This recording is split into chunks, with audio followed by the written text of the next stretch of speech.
I started the series on body talk, and there's one part, which is probably the biggest part, the whole reason I wanted to write the series anyway, but I'm having a hard time writing about it. So I thought, why don't I just get some ice cream and talk about it? So here we go. When COVID happened back in 2020, I had just sold my agency, and so I no longer had a stressful job. In fact, I didn't have a job.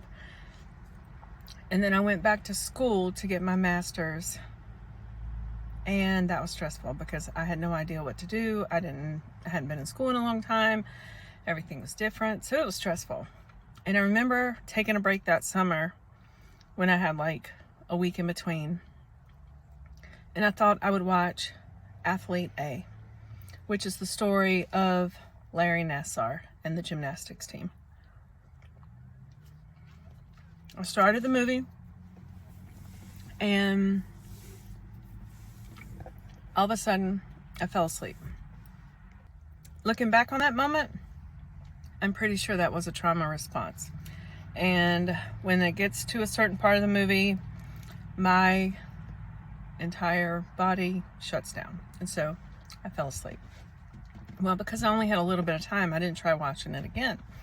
Fast forward to graduating, and a few years later, decided I would watch the movie again. So when I pull it up, you know how it tells you where you left off? So I know where I left off. I know where I fell asleep. So I started watching the movie again. But I started from the beginning because I didn't want to miss anything. And sure enough, when I get right to that part again,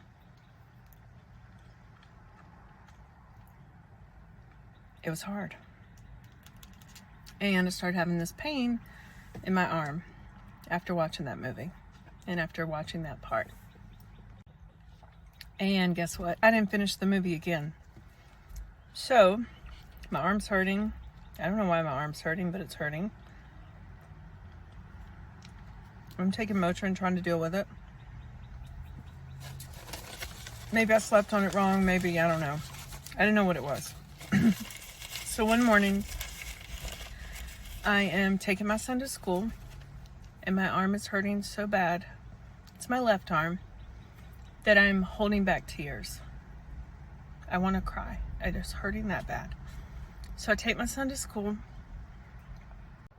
and I drop him off, and I cry. I'm crying in my car because I'm hurting. And so I called the doctor's office, and I said, I've been having this pain in my left arm, and it hurts really bad.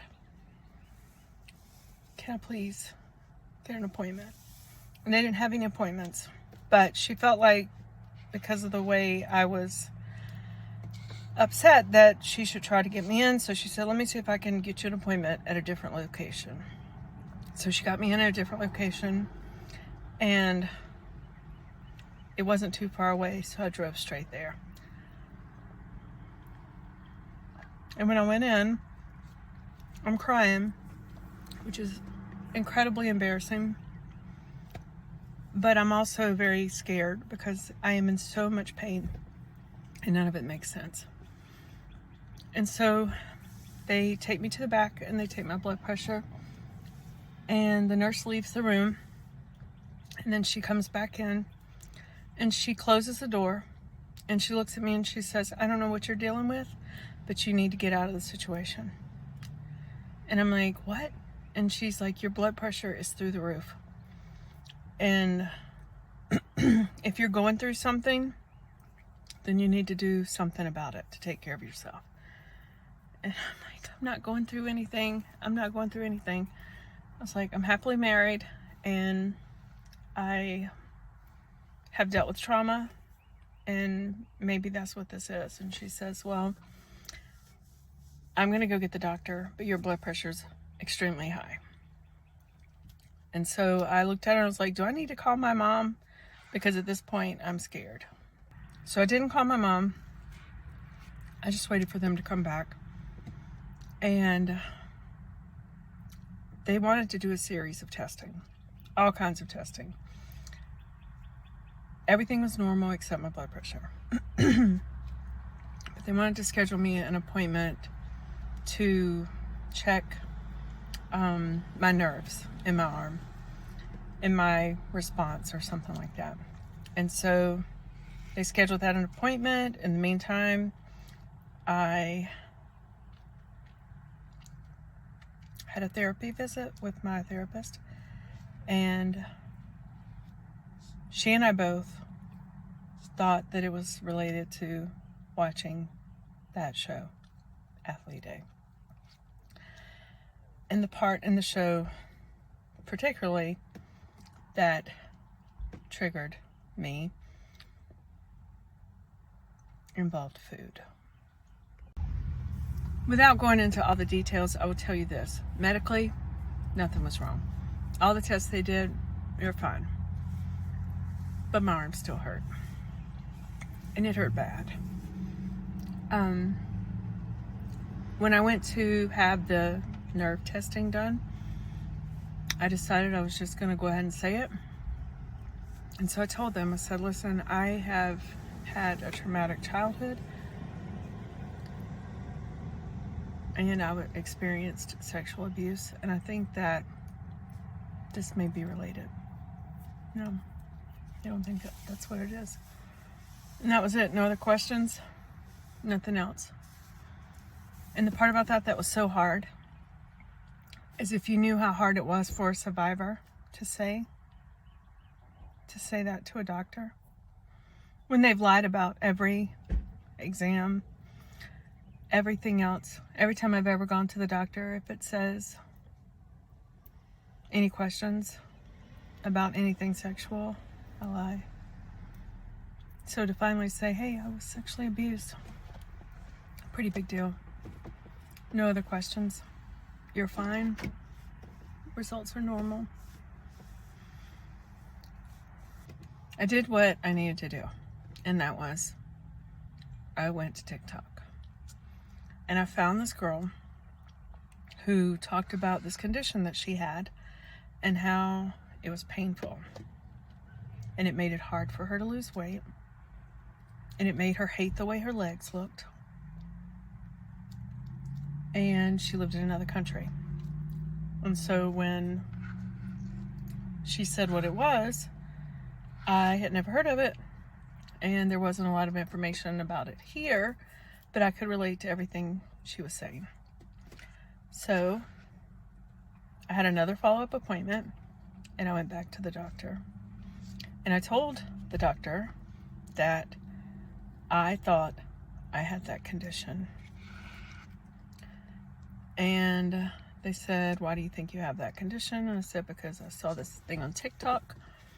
And so he said, what was the name of the condition again? And I said, lipedema. And so he Googled it right there in the office. And he said, no, you don't have that. I was like, okay.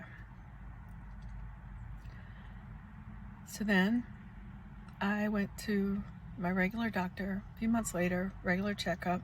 Arm's not hurting anymore, not like it was. It just has its moments, but for the most part, it's not hurting.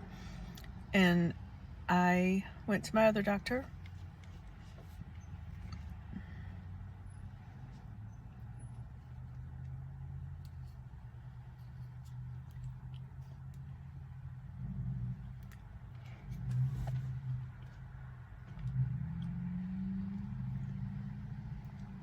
I told her what I thought it was, and she listened to me.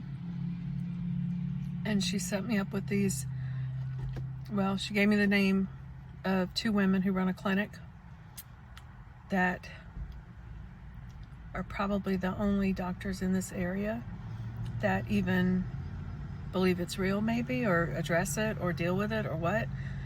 So I made an appointment with them, and it was good. They tested 2 things. The legs, the blood vessels or whatever, were not working. And so I was going to have procedures to get them removed.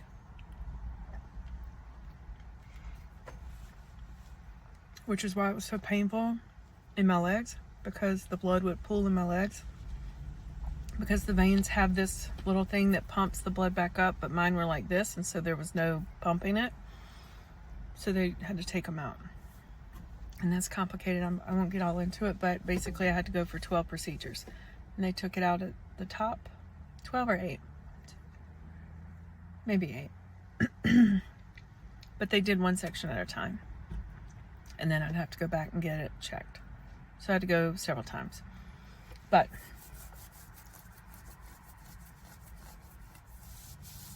arm's hurting. I did the procedure, and I remember at one of the procedures, they were painful. Not incredibly painful, but very painful. And I remember her saying to me, "You're the best patient because you don't react," or something like that. Like, you're very still. You're the ideal patient. Practice. I've heard that before at the dentist, anywhere. And it's because I freeze and everything in me just goes still, even if I'm screaming inside.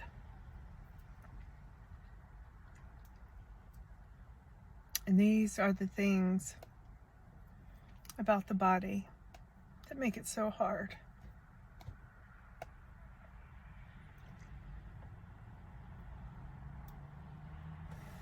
And complicated.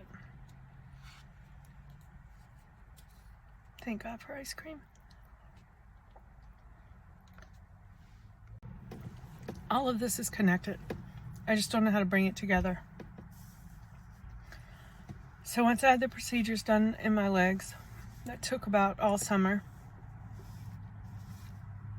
because you had to wait 6 weeks in between, and you couldn't travel. Had to wear compression, but my legs feel so much better, so that's good. They still hurt.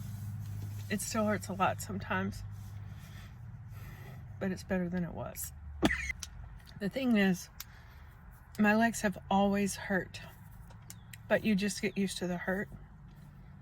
Some days are better than others, but I always want to elevate my legs. If I'm in a car, I want to kick my leg up on the dash. If I'm at home, I want to recline. Like, as soon as I sit down, I want to be in a recliner. And at my office, I would even, if no one was in there, I would kick my legs up on my desk and put my keyboard in my lap and have my headset on, and I could sit at my desk for the most part with my legs elevated. And that's how I liked to have my legs, because they hurt otherwise. And so it's much better. The lipedema is still there, and the pain is still there, but it's not as bad as it was. And I'm also trying to do things to manage that, like wear compression, elevate, exercise. I bought a vibration plate that you stand on that jiggles you like for 10 minutes. All of that helps, because what the problem is your lymph fluid does not work right. Like, your lymphatic system does not work right. And so all that fluid builds up. And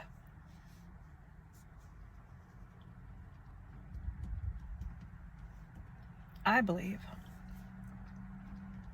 that it's related to trauma, meaning when you are living in fight or flight and your body is constantly surging with adrenaline and cortisol and all the stress in your body, that it causes these systems in your body to mess up. And I think that this is all connected. So now let's go back to the movie. Okay, the part of the movie that disturbs me in Athlete A is, all it is disturbing. But the part that I think really triggered me was when they were at the camp. When they were staying at the camp with a couple, and the couple was really mean to them.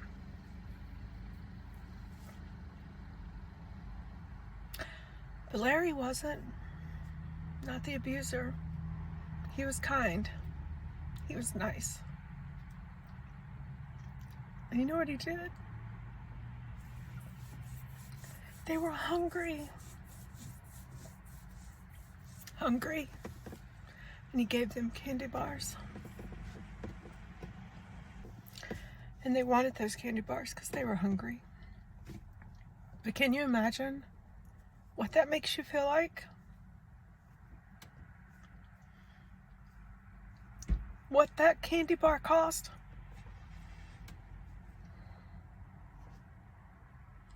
Fast forward. The other week, I was watching The Sound of Freedom again. Same thing. The boy, Teddy bear, gets picked up by his abuser, and he's hungry. And the abuser sits him down and gives him food. And then he pulls the food away. And then he says, "You have to do what I tell you. As long as you do what I tell you, your sister's not going to get hurt." And then he gives him back the food.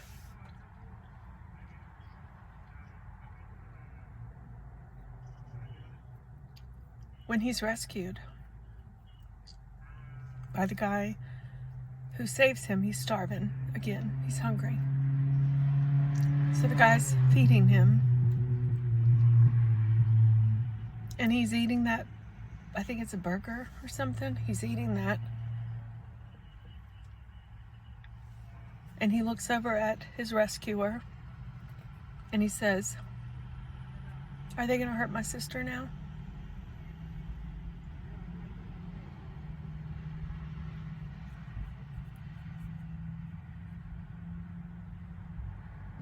It's all connected to food.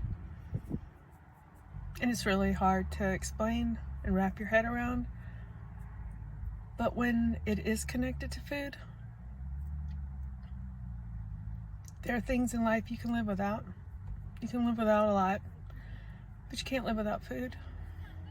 And you can't live without water.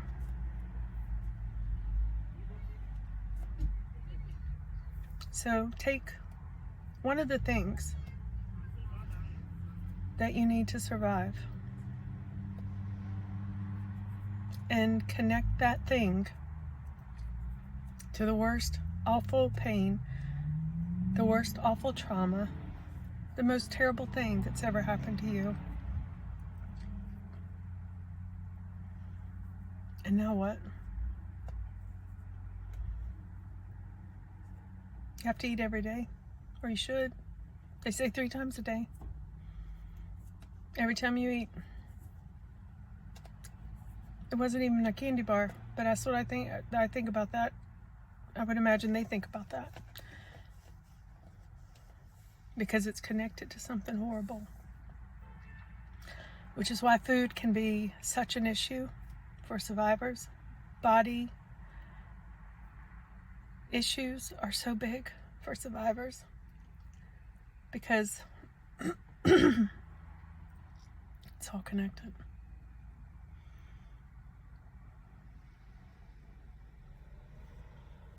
It's all connected. And sometimes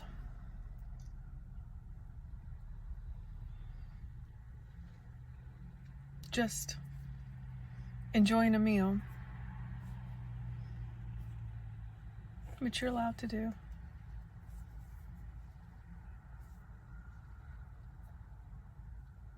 can still remind you of all the awful. because it's all connected. Here's a story that I might delete. For me, it wasn't candy bars. I don't think.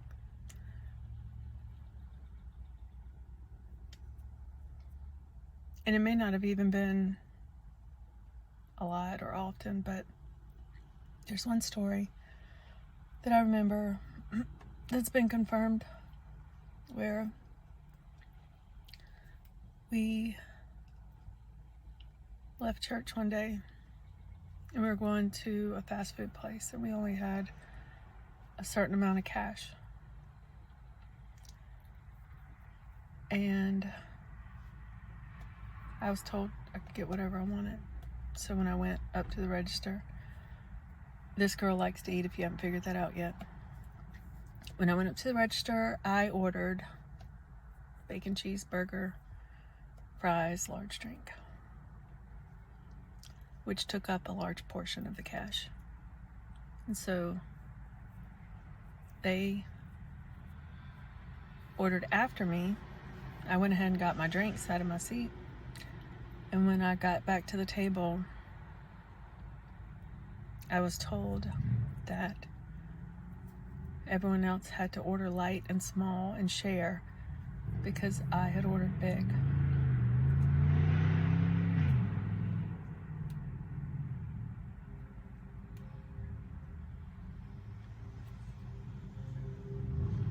And I felt really bad. Really bad.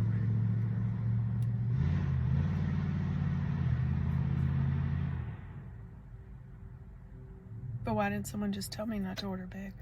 Why didn't someone just order for me? I didn't know how much money there was. But I got to order whatever I wanted. And that makes me sick. So the ice cream was really good. And I don't want to end this on a sad note or on a hard note. But what I do want to say is that the impact and the effects of sexual abuse are devastating. And they're lifelong. And I am 50, almost 51, and dealing with health effects and body issues, chronic pain, things that I am convinced are related to the amount of trauma I've experienced for the length of time I experienced it. It wears your body. It certainly wears your mental health. And you know what's really hard is the biggest thing in your head is that nobody's going to believe you. And when it comes to chronic pain, everything's normal. There's nothing wrong. All of your labs are normal. But the pain is real.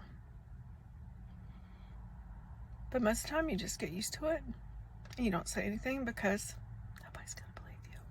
That's what you think. So, all of that to say, find you a doctor who believes you, who will listen to you, who will take into consideration what you've been through, because this is going to end on a happy note. I have a good story. I'll be right back. Okay, so this is going to end on a good note. I went to the doctor recently. I think it was the fall, and it was for my annual checkup for pap smear. Most stated appointment ever. And I had now, for the past few visits to the doctor, been disclosing the part on have you ever been sexually abused. For the first time in 50 years, I was saying yes. And I decided I was going to do it again, even though no one had really acknowledged it or said anything much about it when I did answer it. So I don't know why they ask or what they do with that information, but I wrote on there, yes, and then I put CSA. And so the doctor came in and she's doing the exam and she's asking questions, and she says, so what do you do? I was like, well, I used to have an insurance agency and I ran a business, but now I just work 2 part-time jobs and I am a writer. I wrote a book. And she said, really? You wrote a book? What'd you write a book about? Oh boy. So I said, well, I wrote a book about healing from childhood sexual abuse. And she was like, oh yeah, I saw that on your intake form. And she said you had put CSA, so it didn't connect at the time, but yeah. And she said, so that's awesome. So tell me what it is about healing. What did you learn? And she started asking questions. And so I started answering.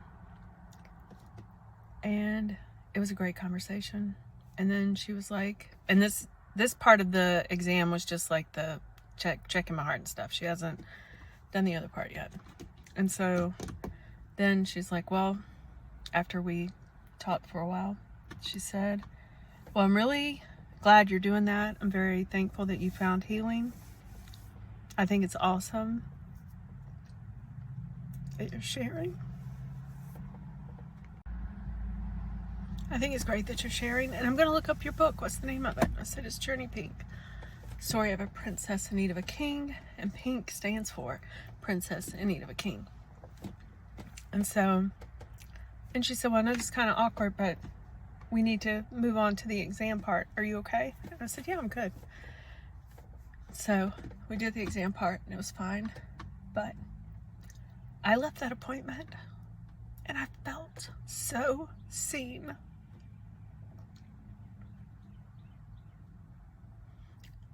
And it took maybe 4 minutes of her time.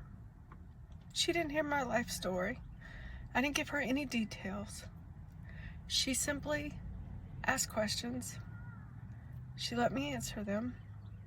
And then it gave her information about how to maybe be sensitive. And I felt seen. And I felt heard. And I felt truly cared for. And while that is my least favorite doctor visit, when I go back, I'll try to schedule with her because she made a difference. And that's all it takes to make a difference. Something that simple. So if you're listening, and if you've made it this far, God bless you. I don't even know how I've made it this far. But here we are. We've made it. Is there pain in our body? Yeah. Do we sometimes feel misunderstood? Absolutely. Do you feel like you're not seen, or maybe people don't hear you? You're not going to be believed? Sure. But the truth is, you're not alone. You are not alone. You're not crazy. Your pain is real. Your concerns are real. The way your body responds is real. The way the hard parts of trauma hit you is so real. But you somehow navigate that daily. And for that, you're amazing. Keep going. Keep doing the hard things. Keep showing up. You are worth it.